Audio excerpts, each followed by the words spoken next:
Bonjour, c'est Gilles du site boursicoté.com. Voici l'analyse technique matières premières pour cette séance du lundi 13 janvier 2014. Nous entamons cette analyse technique avec l'or, donc l'or sur lequel nous avions un scénario de reprise du mouvement haussier, puisque nous avions défini ici une dynamique haussière assez forte, un retracement ici au niveau des 38,2%.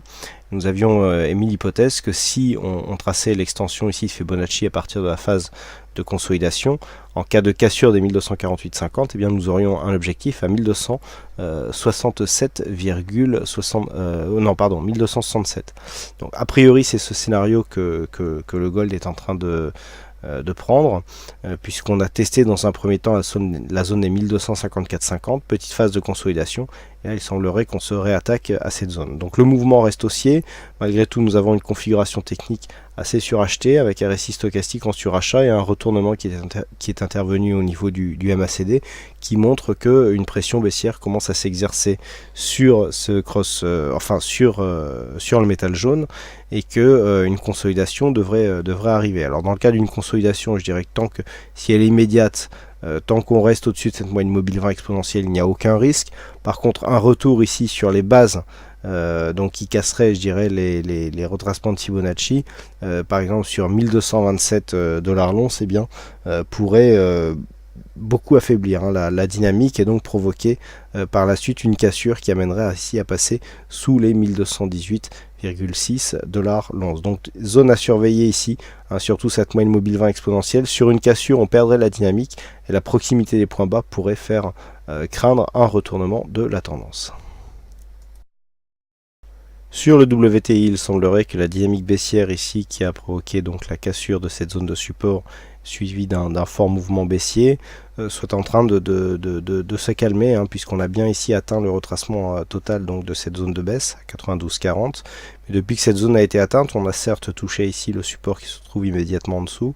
On est venu marquer un contact ici avec la moyenne mobile 20 exponentielle, mais on a du mal pour l'instant à venir tester une zone de point bas sous le plus bas de cette bougie qui se situe à 91,24 $ le baril. Donc pour l'instant, il semblerait que les cours du WTI connaissent une petite phase d'accélération, ou en tout cas de ralentissement de la dynamique baissière. C'est ce que nous disent les indicateurs qui ressortent ici d'une zone technique de survente, et le MACD lui est plutôt indécis.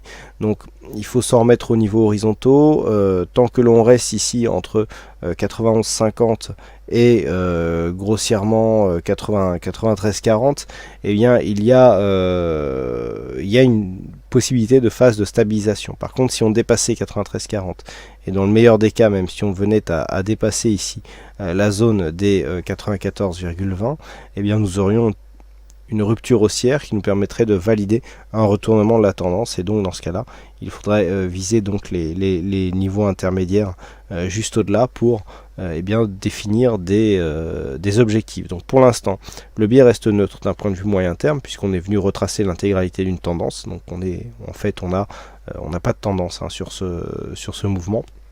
Donc pourquoi pas jouer ici le rebond technique sur cette zone, mais encore une fois, rien n'est évident sur les marchés. Donc par contre, sur une cassure ici de cette zone de point bas, eh bien il y aurait urgence à sortir, puisque vous voyez ici sur le WTI, on peut avoir ici des forts mouvements, des mouvements fort volatiles.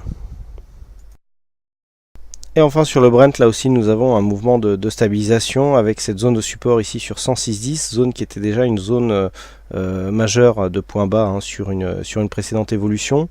Donc bon, eh bien on a ici une neutralisation de la tendance, là aussi forte phase baissière assez dynamique.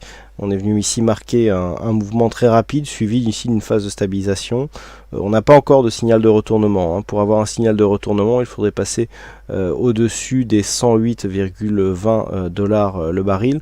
Donc pour l'instant, les cours oscillent entre 106 et 107,50 $. Pour l'instant, il n'y a pas de signal de retournement à proprement parler.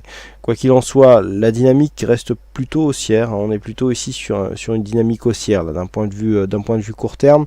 Donc on valide bien ici cette neutralisation de la dynamique avec cette zone de support ici à 106,10 qui semble tenir bon. Cette zone est en place depuis maintenant quelques semaines, et donc on voit bien ici que les zones horizontales fonctionnent bien sur cette phase. Donc qu'est-ce que nous pouvons attendre d'un tel mouvement? Alors, une cassure ici de cette zone des 106,10 nous donnerait un objectif baissier relativement bas, au-delà des 105 $ le baril. Par contre, ce qu'il faudra surtout guetter, c'est un possible retournement qui viendrait de la cassure de ce plus haut qui se situe à 108,20. 108,20 nous donnerait ici un objectif proche, voire même au-delà des 110 $ le baril. Donc attention ici à un possible retournement de tendance qui serait confirmé par la cassure de ce précédent point haut.